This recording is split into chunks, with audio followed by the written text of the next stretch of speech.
Greetings from Western Pennsylvania. This is Riversong Mushrooms, and this will be a tutorial on how to grow lion's mane mushrooms from Grow Kit.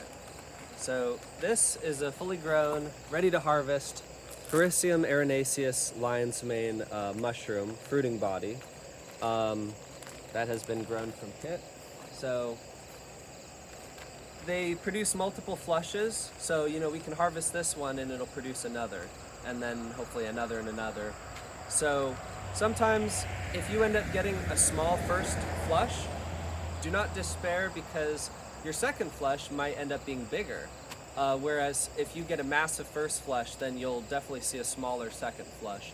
So it depends on how much power, so to speak, is left in the bag to produce fruiting bodies, and as long as between harvests you rehydrate the block, you can expect to see multiple flushes. So to provide an abbreviated grow guide, here we go. So first of all, we have the bigger one, which is about 9.5 pounds. We have the smaller one, which is about 4.5 pounds. So we'll do the big one on this tutorial, but it's the same thing for either. Okay. Actually, you know what? We'll do this tutorial with the smaller one because it'll be easier to hold. Okay, so this grow bag is a bit overgrown at the top with mycelium, but as you can see, lion's mane will be fully colonized even though it might not appear to be so. So if you're used to seeing an oyster mushroom grow bag that's fully dense and white with thick mycelium, you don't always see that with lion's mane. So this one has begun fruiting at top, but yours might not have fruiting bodies formed at the top yet.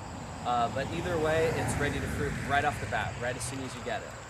Should also be noted that try to, upon delivery, take it out of the sun as quickly as possible. You don't want it baking out there. In a hot summer day, if the sun's directly on it, it would probably be dead, or something bad might happen if it's stuck there in the heat, because it is a living organism, and fungi don't do well above 90 degrees, 95, 100, something like that. So, okay, first step is to make a cut in the bag. You don't want to take the whole bag off, you just want to make a cut. So you could say about 4 inches.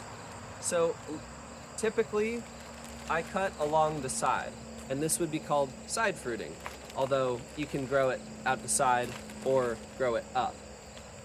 So either way, here's the filter patch, so you're cutting it on the side. However, another way that you could cut it is you could see that there is a lot of fruiting bodies starting to develop up at the top, or primordia forming. And so in that case, you might want to cut a little bit of the bag up at the top to make it fruit out of that hole. So it might have that momentum and fruit faster if you were to cut it at the top. What you want to watch out for, though, is maybe you make a cut at the top, it has a tendency to make a wide opening, whereas if you cut here, it's just a little cut. So what can happen here is so much fresh air, it's too exposed, and so it's kind of dry there, and it actually doesn't end up growing that well because it's too much of the surface area of the substrate is exposed to the air directly. And so you just want to watch out for that with this. Don't go too crazy making a big cut. Lion's mane, you can make cuts and take it out of the bag, and it'll distribute its fruiting body throughout, and so the result will be that none of them will be very big. Whereas if you just make one cut, it'll tend to make a big, nice fruiting body that you can then slice up and, however, you can also make 2 cuts, a cut on each side. You could also play around with making a cut and then waiting, following the steps of growing the mushrooms out. Then a week later, make a cut on the other side and see if it grows out in a staggered manner. However, that could also compromise the effectiveness of the first one growing out. So that's just that's up to your discretion. But that latter instruction is more just experimental. But at any rate, you can make 1 incision or cut it on 2 different sides. You can cut it typically side fruited, but you can also cut it at the top, or alternatively, you could cut it from the bottom. So when you cut it, I use a box cutter on the lowest setting. Safety first, so whenever you're not using it, you want it closed. So you want to open up take the knife or box cutter that you're using and sanitize it. So I use isopropyl alcohol and I put it on a paper towel and I wipe it off, but be careful you don't cut yourself. Or you can clean it some other way, but you just want it clean and somewhat dry, especially if you use the ISO. Don't cut when it's wet, let it dry. So take it on the smallest setting and you're going to make a cut like so. Okay? You are going to cut into the substrate a bit, and it's also definitely going to cut the plastic. You don't want to cut too much. That's probably about 3.5 to 4.5 inches long. And that is where the mushrooms will fruit from. Once you make the cut, I recommend doing a brief soak. So for that, what you will do is get a plate or a platter or dish or something like that. So I have a shallow dish here. Get it clean, put in some water. It doesn't need to be much. It could be an inch or probably even a little bit less than an inch. And what you're gonna do is take the grow kit and take where the cut is facing down, and you're gonna soak it in that water, that little pool, for an hour or two. I would not go too crazy with it, just do a little soak, hour or two, something like that. Once you're done, you're gonna wanna do your best to shake it out a bit, because you don't want cooling water inside the grow bag, and nor do you want standing water. So some metabolites, some yellowish liquid, is naturally present in the mushroom, so that is nothing to worry about. Those are called metabolites, and they're just a byproduct of the organism living and breathing and producing metabolites. So now we have soaked the grow kit cut for that hour, shaken it out. Then we will provide it with a humid environment within which it will produce its primordia, or pins. It will start to pin and grow mushrooms. So we want to provide it with a humid environment. So the grow kits each come with a humidity tent, and it is basically a durable plastic bag.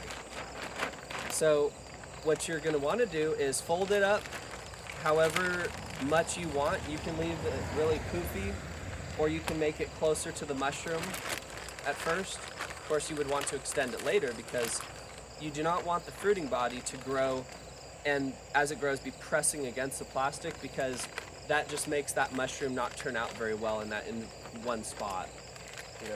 Condensation interacts with the surface of the fruiting body and makes it a little deformed in that spot. So just try to never have a fruiting body growing directly against the plastic. Okay, so after you've soaked the substrate, now you're putting it upright so that the fruiting bodies are going to grow upwards because the cut is facing upwards. We put the humidity tent around it. What I've already done is taken scissors and made some cuts, like cut some holes, but you could make incisions any shape or cut off sections of the top, or however you want to basically introduce some fresh air into the humidity tent. You're also going to use paper towels. So I think these are half sheets, so I'm going to use 2. So you use a paper towel or 2. And fold them up in some fashion a little bit.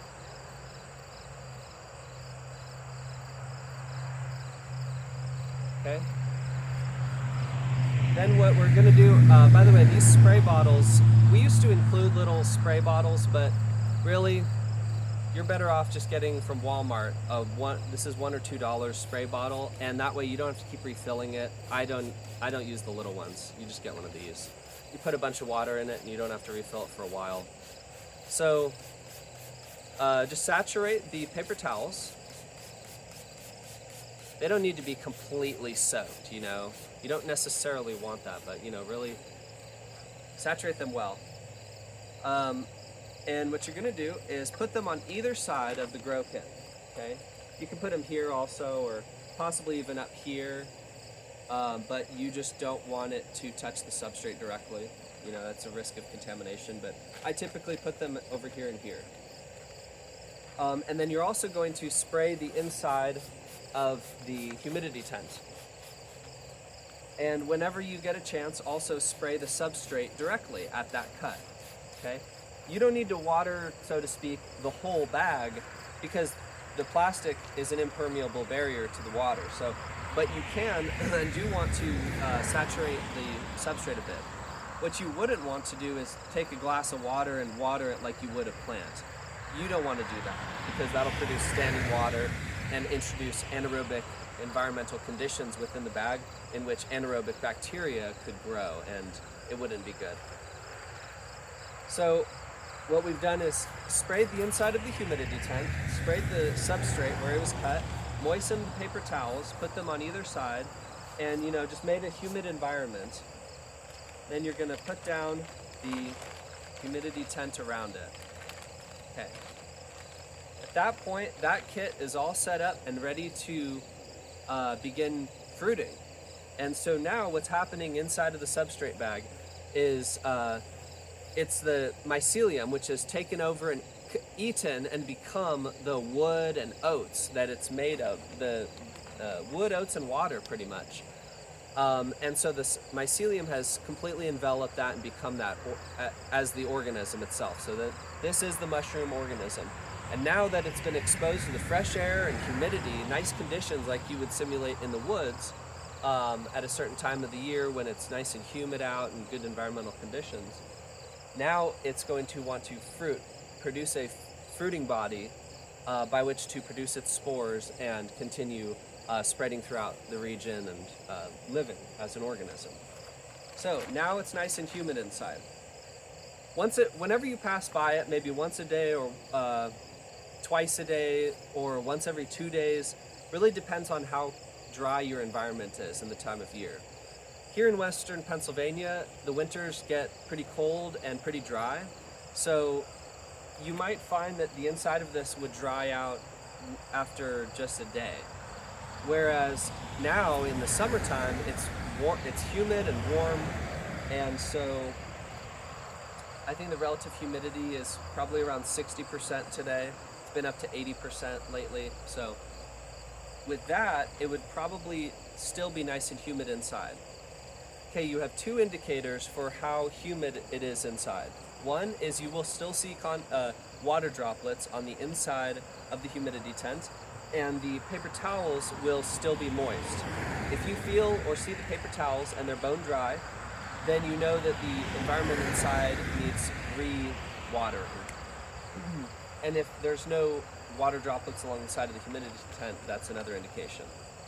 One thing you might want to consider is that in a circumstance where you've watered the setup, and then it's been 3 days later and you see no diminishment of the water droplets or anything, what you might want to consider is introducing a little bit more fresh air, because that will just help speed up everything if you're able to introduce more fresh air. Ideally, if it was, let's say, 70 or 80% relative humidity and somewhere between 55 to 95 degrees Fahrenheit, you would be able to just fruit this without even a humidity tent. Although I would still recommend it at the very beginning, just to help that initial primordia to form, so about a week. But if you're not seeing the condensation diminish over, let's say, 3 days, you would probably want to cut some more holes, slice a little bit more of the top off, somehow modify that humidity tent to allow for more fresh air in. And then you just want to see, the next few days, has that cut made it too dry? Do I need to attend to it more often? But the idea of the humidity tent will be to stabilize the humidity in there to allow the mushroom to grow. Depending on the temperature and any other conditions, perhaps in shipping, maybe it got jostled or it was exposed to some heat for some time and it just kind of shocked the block a little bit. So sometimes the blocks do seem to take an extra week or two to get going. But from what I've seen from those, they do just kick back into it. They just need to do a little bit of recovering and then fruit. So I think that's just the nature of the beast. But if your kit ever does not grow, after some time, let's say, if you don't see anything growing, no white mycelium growing at that cut after 3 weeks, definitely reach out because you should see something forming. Sometimes it could take 2 weeks to really see that mycelium forming, just depending, especially if it's too dry. It's typically because it's too dry. But if you ever see green mold, black mold, or something other than white growth, cottony growth, then that's probably an indication of contamination, mold, something like that. So in those cases, and you can always take pictures and send us an email, riversongmushrooms@gmail.com, with questions. But if it's contaminated or it's just not growing after 3 weeks, let's say, then reach out and we'll just send you a new one. And you just keep that original one and just hopefully it'll fruit later, but we'll send you a replacement because it should have grown by then. We're pretty liberal with our replacements. We just want everybody to be happy. So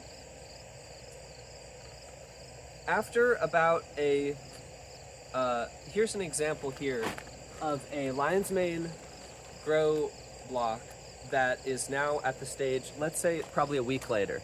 Actually, this particular block, I believe, is on its second flush, so it is now forming its second flush, but hopefully you can see in the video how there is some white growth forming. There's even some water droplets indicating, biological activity going on there. It's growing, in other words. And so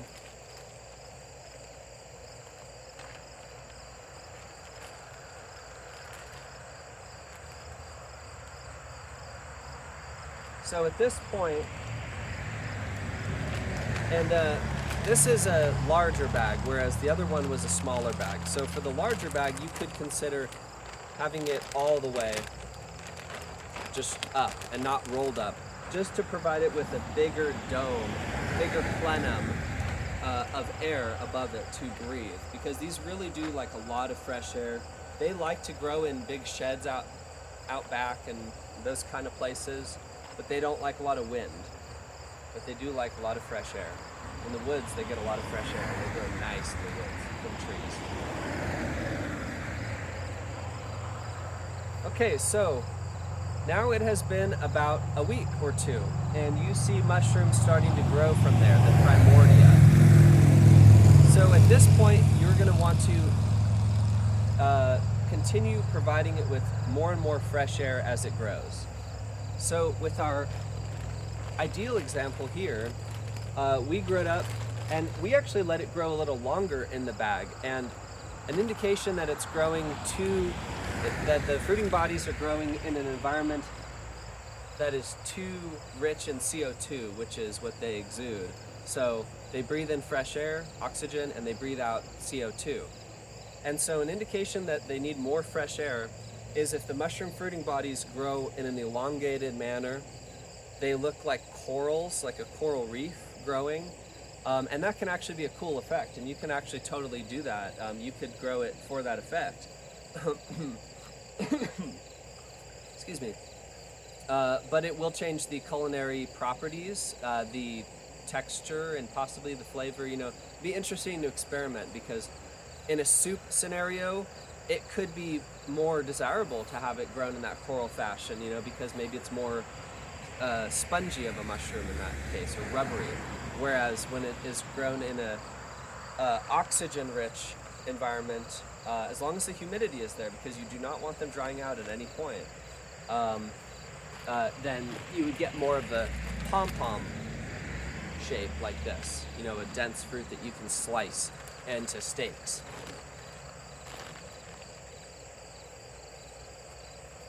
Okay, so as it's growing out like this, you're going to just want to consider cutting more and more holes to allow for more and more fresh air, and you just monitor in that fashion. This is pretty much, see how the spines or teeth have formed and are kind of growing out. So that is a good time to harvest. You could, if you were growing these commercially, you would harvest this about maybe 3 or 4 days earlier, because at that point they will, when they're fresher like that, they have a longer shelf life. So if you were selling it in a grocery store, you would want to harvest it before that so that the fruiting body has a longer shelf life, more durable during transit. But if you're just growing it at home and you're going to harvest it and chop it up and fry it, then you can let it grow out longer. One consideration, however, is that lion's mane do produce spores. So at this point, it's going to be releasing spores into the environment. If you're growing just one, it's probably not an issue unless someone there had some predisposition towards, spore load in the air or some kind of condition like that. In that case, what you'd want to consider is growing it in an environment with ventilation, so it vents out the air. So you can get a Martha tent. You can look it up on Amazon, Martha tent. They're like $40 or $60, and you can fit about 6 grow blocks in there. 10 or 12 depending on if you had the small ones, but it just depends. Somewhere in that ballpark. And then you can attach a inline fan to that Martha tent and suck that air out and create negative pressure inside that growing chamber. And so that will pull the spores in the air out. But if you're just growing one, probably not an issue. And if you're growing it outdoors, probably not an issue. Or almost certainly not an issue if it's outdoors.